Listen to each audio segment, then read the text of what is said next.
श्री शिवाय नमः। तो भगवान नारायण को भी अगर लक्ष्मी प्राप्त हो रही है तो भगवान शिव की कृपा से प्राप्त हो रही है। तो निवेदन आपसे भी है कि भगवान शंकर का स्मरण करना। दीपावली का पर्व है, घर में जब शाम के समय आप लक्ष्मी का पूजन कर रहे हो, भगवान शंकर का अनुमोदन कर रहे हो, भगमाता लक्ष्मी को अपने घर में प्रवेश करा रहे हो, तो नमः शिवाय पंचाक्षर मंत्र का स्मरण करिए, श्री शिवाय नमस्तुभ्यम का स्मरण करिए, श्री गणेश जी महाराज का स्मरण करिए और तब लक्ष्मी की पूजन करने बैठिए। और माता लक्ष्मी का पूजन करते समय आपके मन में यह भाव प्रबल आना चाहिए कि मां, हमने जो पूर्व में गलती करी, हमने जो पुरानी गलती करी हो सकता है कि हम आपका सम्मान नहीं कर पाए हो सकता है आप हमारे दरवाजे पर आई हो, हम आपका आदर ना कर पाए हो, पर मां आज क्षमा मांगते हैं, ऐसी कृपा। इसलिए आपको पहले भी शिव पुराण में कहा, पंचाक्षर मंत्र नमः शिवाय बोल लेने से सारे दोष, सारी गलतियां क्षमा हो जाती है, समाप्त हो जाती है, मात्र पंचाक्षर मंत्र। और आप अगर भगवान भूत अधिपति भगवान शंकर का स्मरण कर कर, पंचाक्षर मंत्र का स्मरण कर कर अगर आप पूजन में बैठ रहे हैं, लक्ष्मी पूजन कर रहे हैं, तो ये पक्का है अगर हमसे कुछ त्रुटि हो भी गई तो भगवान भोलेनाथ उसको क्षमा कर देंगे। और माता से निवेदन करना, हे लक्ष्मी मैया, हे वैभव लक्ष्मी, हे माता अष्टलक्ष्मी, हे मां संतान लक्ष्मी, धान्य लक्ष्मी, वैभव लक्ष्मी, प्रतिष्ठा लक्ष्मी, यश लक्ष्मी, कीर्ति लक्ष्मी, आरोग्य लक्ष्मी, संतान लक्ष्मी, हे मां ऐसी कृपा करिए, आप हमारे घर से रुष्ट होकर ना जाइएगा। ये घर, ये परिवार, ये सब आपका है, सब आपका, ये किसी दूसरे का नहीं। मां पूजन करते समय माता लक्ष्मी से जरूर कहें, मां 4 साल हो गए, 2 साल हो गए, ये 2 वर्ष जो ये कोरोना महामारी में गए हैं, ये वर्ष जो बेकार निकल गए हैं, मां हो सकता है आप हमसे रुष्ट हो गई हो, पर आज क्षमा मांगकर अपने घर में आप प्रवेश करिए। मां आइए हमारे घर में, आप पधारिए। मां महाराज कितना सुंदर संवाद है। एक साहूकार की बेटी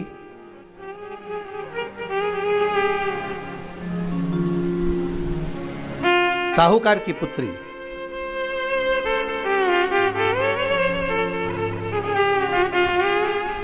पीपल के वृक्ष के नीचे, बेलपत्री के वृक्ष के नीचे, आंवले के वृक्ष के नीचे प्रत्येक अमावस्या को दीप लगाने जाती थी। उसका नियम था।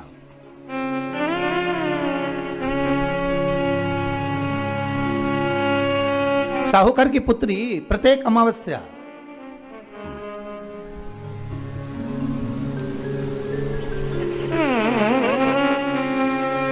तीन दीप, एक बेलपत्री के नीचे, एक आंवले के नीचे, एक पीपल के नीचे लगाने जाते। महाराज आज नारायण ने कृपा कर दी। और क्या कृपा करी कि आज सरस्वती, पार्वती और लक्ष्मी तीनों इन वृक्षों के नीचे जाकर विराजमान हो गई। पार्वती मैया तो पहले से ही बेलपत्री के नीचे है,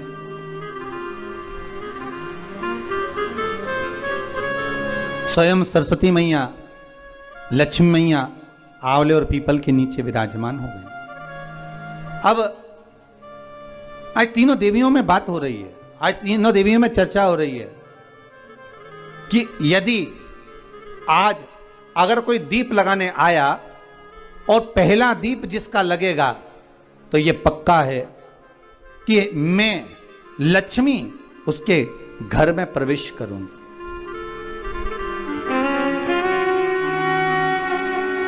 सरस्वती जी बोली, जो पहले बार दीप लगाने के लिए प्रथम में आएगा मैं उससे अपनी सहेली बना लूंगी, उसको अपनी मित्र बना लूंगी। पार्वती जी बोली, जो प्रथम दीप लगाने आएगा, पार्वती जी कहती हैं, मैं भगवान शिव से कहकर उनका कल्याण करवा दूं। अब ये साहूकार की बेटी, वो साहूकार जो कहने का तो साहूकार था, धन पूर्व में बहुत था, पर अब इसके पास में कुछ भी नहीं बचा था। देखिए, सुख दुख तो जीवन में चलता रहता है। आज सुख है, कल दुख है, फिर दुख है, फिर सुख है। ये जीवन में चलता रहता है। भगवान ने दिया, हो सकता है पूर्व में आपके पास में खूब धन होगा, वैभव होगा, सत्ता होगी, फैक्ट्रियां भी होंगी, दुकान भी होगा, धंधा भी होगा, पानी भी होगा, सब कुछ, सारी सत्ता आपके पास में होगी, पर समय की घड़ी किसने देखी है साहब? कौन देखा घड़ी को, कौन देखा पल को? इसीलिए कहते हैं ना, बार बार कहते हैं, तेरा पल पल बीता जाए, मुख से जप ले नमः शिवाय, ओम नमः शिवाय, ओम नमः शिवाय। बड़ी मुश्किल से मिलता है। घड़ी, पल, समय, नक्षत्र कब बदल जाए किसको मालूम है? आज साहूकार के जीवन में था साहूकार कहने का, पर धन नहीं था, वैभव नहीं था, सब समाप्त हो गया था, कहीं पैसा चले गया, लग गया। महाराज, बेटी ने वही दीप तैयार करे। दीपावली की अमावस्या नहीं थी, पर दूसरी जो अमावस्या थी, उस अमावस्या पे उसने दीप लगाया। जैसे ही दीप लगाया, 3 देवियों ने आवाज लगाई, अरे सखी सुनो तो। साहूकार की बेटी बोली, किसकी आवाज आ रही है? अरे सखी सुनो तो। सखी ने कहा, क्या बात है? आवाज आई, 3 सुंदर स्त्रियां, बड़ी सुंदर युवती बनकर, सुंदर आभूषण वस्त्र पहनकर बैठी हुई थी। एक ही जगह पर तीनों बैठी हुई हैं। इसी को त्रिवेणी कहते हैं महाराज। जो त्रिवेणी का जो वृक्ष होता है, उसमें 3 त्रिवेणी का जो वृक्ष होता है, उसमें दिए लगाने का बड़ा महत्व होता है, तो इसी को त्रिवेणी कहते हैं। तीनों बैठी हुई थी। अब तीनों बैठी, आवाज लगाया, हम आपको सहेली बनाना चाहते हैं, सखी बनाना चाहते हैं, आप हमारी सहेली बनेंगी? अब इस साहूकार की बेटी को लगा, ये तो बहुत पैसे वाली दिख रही हैं, धनपति दिख रही हैं, और मैं तो गरीबड़ी, और ना जाने में अगर इनकी सखी बन गई तो फिर इनको क्या मुझे देना पड़ जाए, कोई भरोसा है? इसलिए शास्त्र कहता है कि मित्र भी बनाओ तो सोच समझ कर बनाओ। मित्र भी बनाओ तो सोच समझ कर बनाना। ज्यादा धनपति मित्र बन गया तो मन में आएगा कि जब ये घर आएगा तो इसको घृत का भोजन तो कराना ही पड़ेगा, घी का भोजन तो कराना ही पड़ेगा। इसलिए मित्र भी बने तो ऐसा बने कि जो आपके सम्मुख में हो, उसको धन और वैभव से मतलब ना हो, उसको सत्ता से मतलब ना हो, आप उसको केवल आपसे मतलब, आपकी मित्रता से मतलब। साहूकार की बेटी ने कहा, मैं आपको कल बताती हूं, मेरे पिताजी से पूछूंगी, मैं आपको मित्र बनाऊं कि ना बनाऊं? ठीक है, चलिए। घर पहुंची, पिताजी मुझे 3 सखियां मिली हैं, एक सरस्वती है, एक पार्वती है और एक लक्ष्मी है। लक्ष्मी है, अच्छा। पीपल, आंवला और बेलपत्र तीनों वहां विराजमान। अच्छा, क्या कह रही हैं? सखी बनाना चाहती है। पिताजी ने कहा, बन जाओ सखी। सखी बनने में दिक्कत क्या है, बनो। अब दूसरी अमावस्या पे जब वो गई और जाकर उसने कहा कि मैं आपकी सखी बन सकती हूं, तीनों प्रसन्न हो गई। तो उसमें से एक सखी माता लक्ष्मी ने कहा कि चलो आज तुम हमारे घर चलो, हम तुम्हारा सम्मान करना चाहते हैं। सखी को माता लक्ष्मी अपने घर ले गई।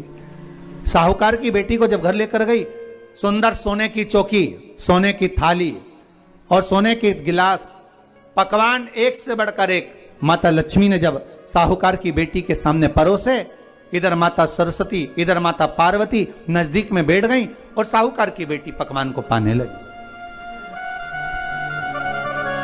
पकवान एक से बढ़कर एक, माता लक्ष्मी ने जब साहूकार की बेटी के सामने परोसे, इधर माता सरस्वती इधर माता पार्वती नजदीक में बैठ गईं और साहूकार की बेटी पकवान को पाने लगी।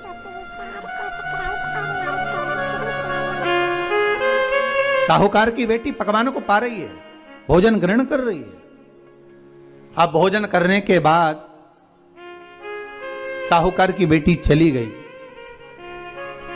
अब जाते से ही माता लक्ष्मी जी ने कहा, सुनो सखी, अगली जो अमावस्या आ रही है, आपको मालूम है वो कौन सी अमावस्या है? नहीं। कहा दीपमाली का, दीपावली की अमावस्या, आपको मालूम है?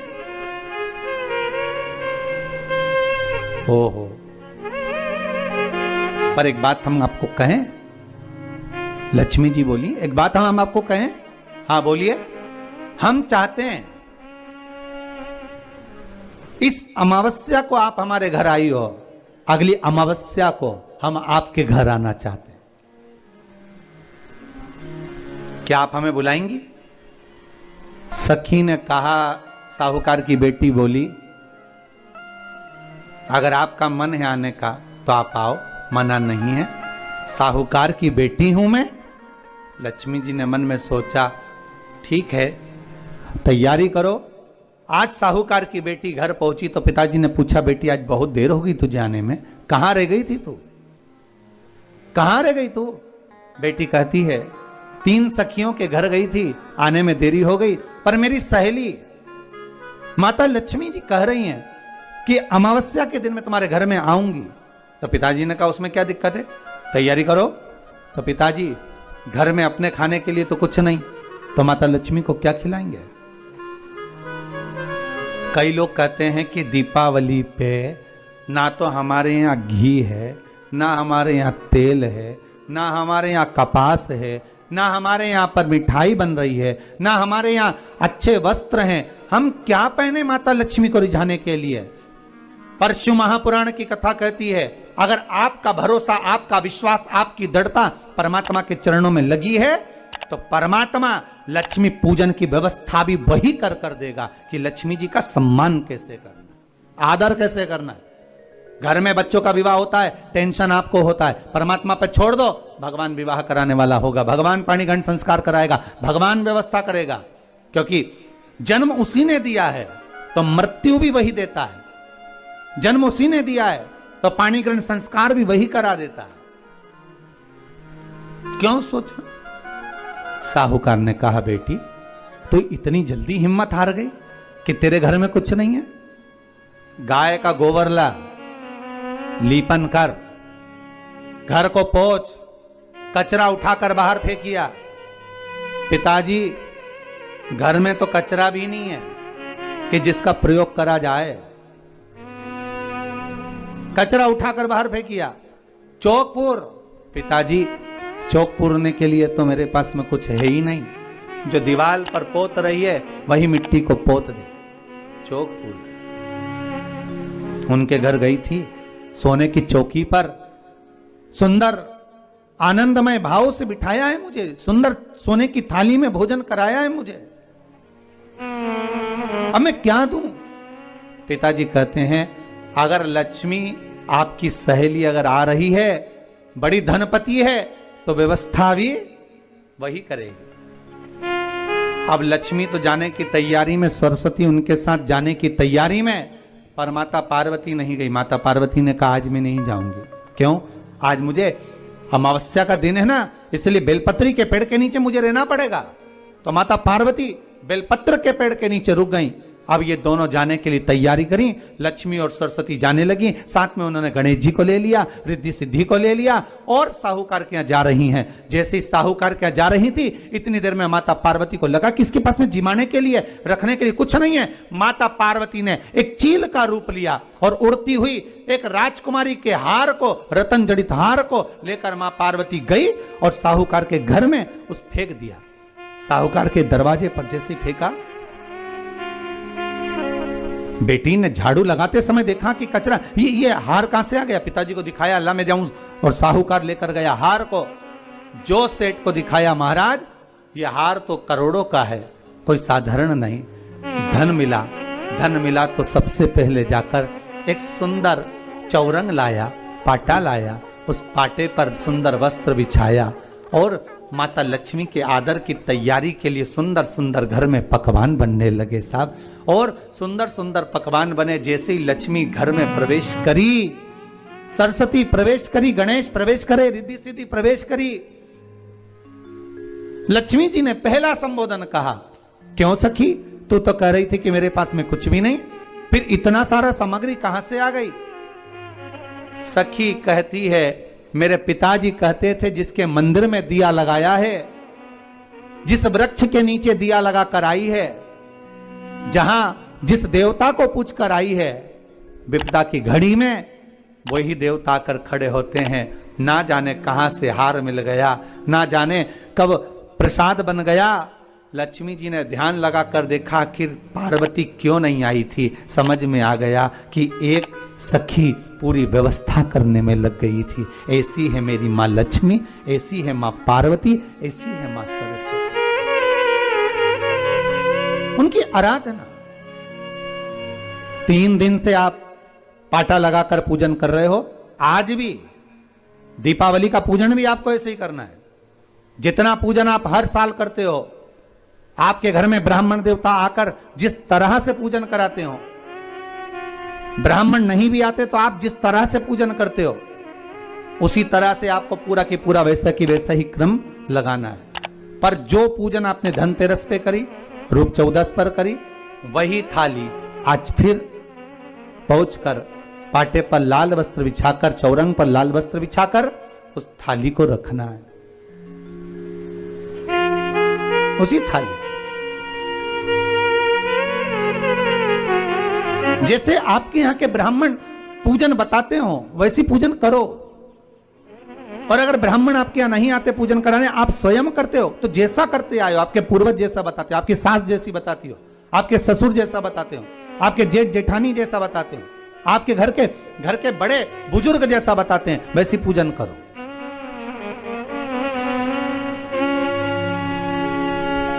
ज्यादा आडंबर करने की जरूरत नहीं। जैसी पूजन आप पहले करते आए हो, आपके सास ससुर ने बताई हो, आपके घर के बुजुर्गों ने बताई, वैसी पैसी पूजन करो। बस इतना जरूर याद रखना कि घी का दिया और तेल का दिया, ये दोनों दीप दीपावली के दिन रात्रि को अखंड जलना चाहिए। एक रात्रि अखंड जले। घी का दीप जहां लक्ष्मी जी रखी है, आपने जिन कलदार की पूजन करी है, उनके सीधे हाथ पर, और तेल का दीप उल्टे हाथ पर रखा होना चाहिए, लक्ष्मी जी के, आपके नहीं। वही रोली, मौली, चंदन, अबीर, गुलाल, मेहंदी, पीले अक्षत, चावल, सुंदर सुंदर पुष्प, इत्र, सुंदर माला, कमल के फूल, कमल गट्टे 5 या 7, अमरबेल के टुकड़े 7 या 5, हल्दी की गांठ 5 या 7, हरे मूंग,